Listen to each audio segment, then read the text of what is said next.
Here's a better video of my G506 running.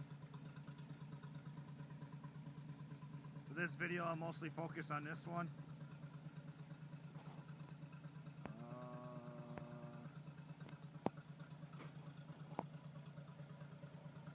235 inline 6.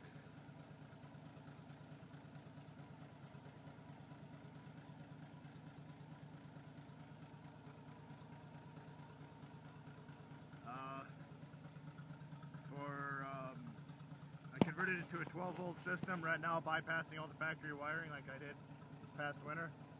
We got the hot running off, going in there inside the dash, where that'd be the toggle switch to turn on and off the coil, where the hot would go to the coil, and the other one goes on to the distributor, the negative side. The other wire comes off my single wire GM alternator. I had to buy the bracket offline.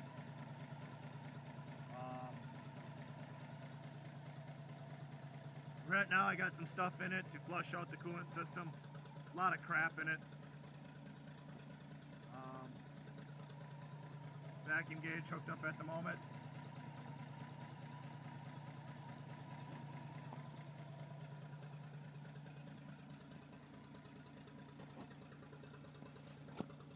Got the door panel off. It was, you can see, just filled right to the brim with a mouse nest.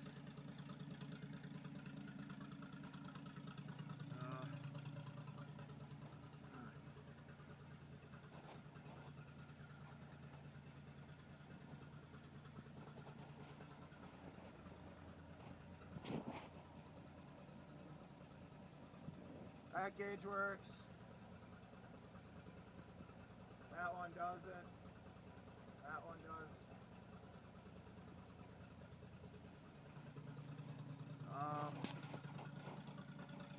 Dump bed works.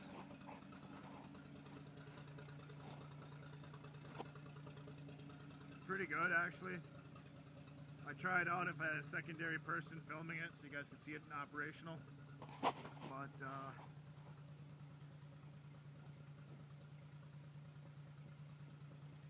from what I can tell from pictures and stuff like that, info online, these are not original. This bed is not originally made for a dump bed. So this truck would have the wrong bed, because all the stuff I see with dump beds don't have this drop down piece. They're pretty flat, and the tail lights would be in here.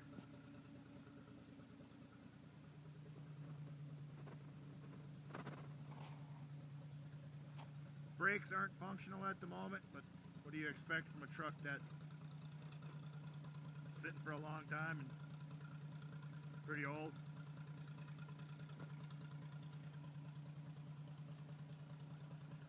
We got our battle scars.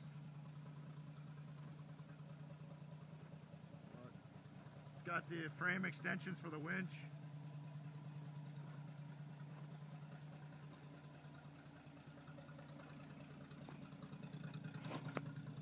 This lever right here, you swing it out forward, would engage the PTO. This one is for the raise and lower of the bed, but this one is not hooked up. This is for what would be the factory powered winch. It goes forward, and then it's like 2 speeds forward, 2 speeds reverse, and then it's got a factory, this is actually factory latch to make sure it doesn't shift out of neutral while driving. Over there's the sticks for the transfer case. I can't remember exactly which one does which at the moment. One of them is to engage the front differential. The other is to engage or to switch it from high to low.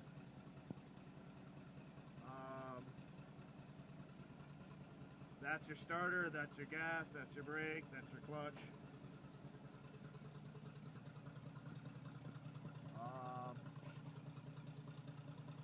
Yeah. We'll look underneath here quick. I don't know how well this turned out. Here's the PTO unit. That right there is for the front winch, I do believe. Up there is for the rear, which goes all the way back there. Right there. Exhaust kind of ends right here. It's just no muffler or nothing. Surprisingly, it's not actually that loud. I mean, considering out of all the vehicles I own, this is probably one of the more quiet ones. Check the temp gauge again. She's actually staying pretty cool at the moment. Had a problem with it overheating. The back end of the water jackets and stuff like that must have been covered in crap. There's a little valve down there, if you can kind of see it, that you open up and nothing would come out. Well, coolant's supposed to come out, so we flushed it out with a hose, back flushed it through that valve. We took the valve out. It's a standard pipe thread.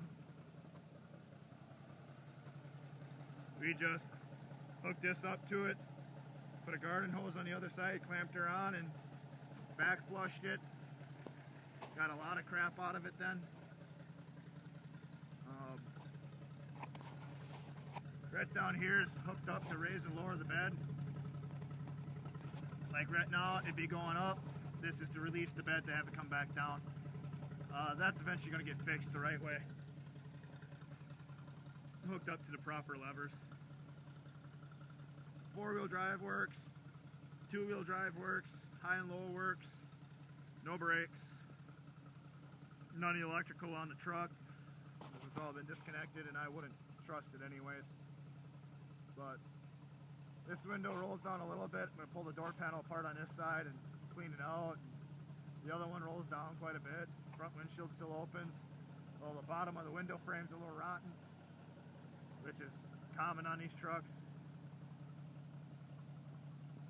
But there she be, a 1941 Chevy G506.